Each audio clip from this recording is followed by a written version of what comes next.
¿Qué tal? Mi nombre es Marco Antonio Rojas Escobar, soy estudiante de la Ingeniería de Minas y voy a resolver un ejercicio de física estática.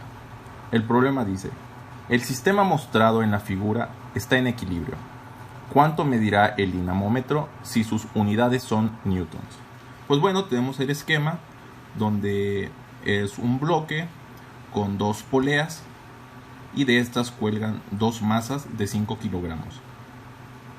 En el segmento central, estas cuerdas están sujetadas a un dinamómetro. Pues bien, vamos a comenzar llamándole al lado izquierdo la parte 1, la sección 1, y al lado derecho la sección 2. Pues bueno, comenzamos por la sección 1.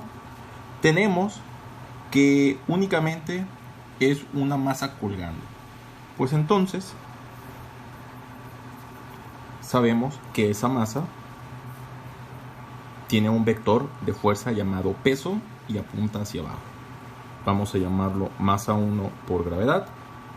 Pero la tercera ley de Newton nos habla sobre una fuerza de igual magnitud pero en sentido opuesto.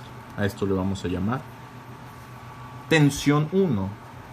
Sabemos también que la suma de todas las fuerzas en Y debe ser igual a 0. Esto también por la tercera ley de Newton.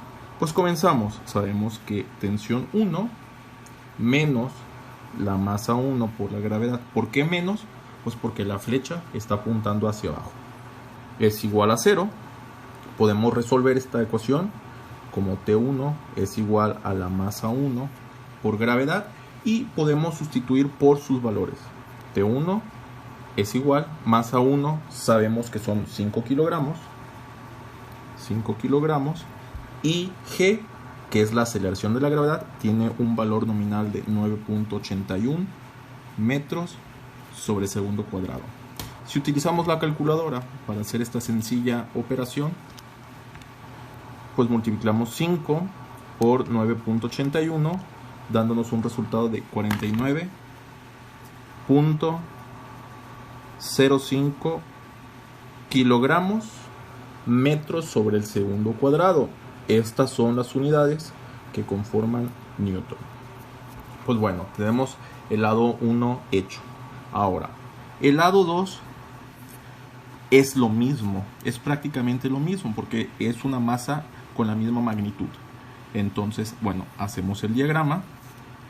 Tenemos que hay un vector hacia abajo, masa 2 por G, y un vector normal a esta, que vamos a llamar tensión 2. Bueno, también sabemos que la suma de todas las fuerzas en Y es igual a 0, por lo tanto la tensión 2 menos la masa 2 por gravedad es igual a 0. Resolvemos la ecuación y sustituimos por sus valores, que son 5 kilogramos y 9.81 metros sobre segundo al cuadrado. Esta es la multiplicación que hicimos anteriormente con un valor de 49.05 newtons como resultante. Aquí la parte importante es la parte central en la que se encuentran estas cuerdas unidas al dinamómetro. ¿Ahí qué ocurre? Pues bueno, si asumimos que no hay fricción en las poleas, pues entonces no hay pérdida o no hay una fuerza extra. Por lo tanto, en el dinamómetro vamos a tener únicamente las contribuciones de las tensiones, que es la tensión 2 y la tensión 1. Estas apuntan en distintas direcciones, por lo tanto se restan. Tenemos que la tensión 2 menos la tensión 1 debe ser igual a 0. ¿Por qué? Porque tienen la misma magnitud. Lo podemos comprobar. T2 tenía un valor de 49.05 newtons y T1 de 49.05 newtons, que como resultado nos da 0. Continuando con la serie de videos, ahora vamos a resolver el problema 2. Se aplican dos fuerzas P y Q a una conexión como se muestra. Se sabe que la conexión está en equilibrio y que la magnitud de las fuerzas en las barras A y B son FA 750 libras fuerza y FDB 400 libras fuerza. Determine las magnitudes de P y de Q. Este es el diagrama. Tenemos a FDB y a P que se encuentran ya sobre los ejes horizontal y vertical, por lo tanto sus componentes están completas. Pero como FDA y Q son oblicuas, debemos descomponerlo en sus componentes vertical y horizontal. Comenzamos con FDA, que tiene un ángulo de 50 grados respecto a la horizontal, por lo tanto sus componentes FAX y FAY las tenemos de la siguiente forma, con funciones trigonométricas, que esto nos ayuda.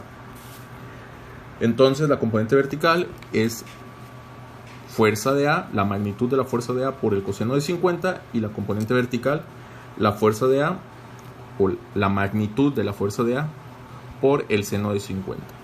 Lo mismo con Q, únicamente que ahora tiene un ángulo de 40 grados respecto a la vertical y se invierten las funciones, pero bueno, Q de X es la magnitud de Q por el seno de 40 y la componente vertical Q coseno de 40. Sabemos por la tercera ley de Newton que la suma de todas las fuerzas debe ser igual a 0. Como son vectores, lo vamos a descomponer ya sea en componente vertical u horizontal. Tenemos que la suma de las fuerzas en X debe ser igual a 0. Por lo tanto, F de B, que es positiva, F de AX es negativa, apunta hacia la izquierda, y QX es positiva.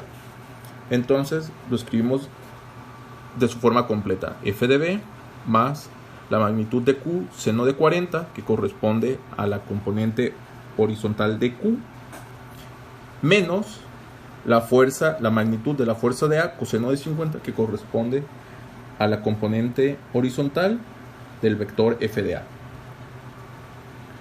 Resolvemos esta ecuación primero analíticamente, es decir, vamos a encontrar una forma para Q y después vamos a sustituir los valores. Teniendo estos valores y ayudándonos de una calculadora, nos da el resultado de 127.71 libras fuerza. Pues se hace lo mismo con la componente vertical. Sabemos que la suma de todas las fuerzas debe ser igual a 0. Aquí vamos a tener que el vector P es negativo, la componente vertical del vector F de A es positiva y la componente vertical del vector Q es negativa porque apunta hacia abajo.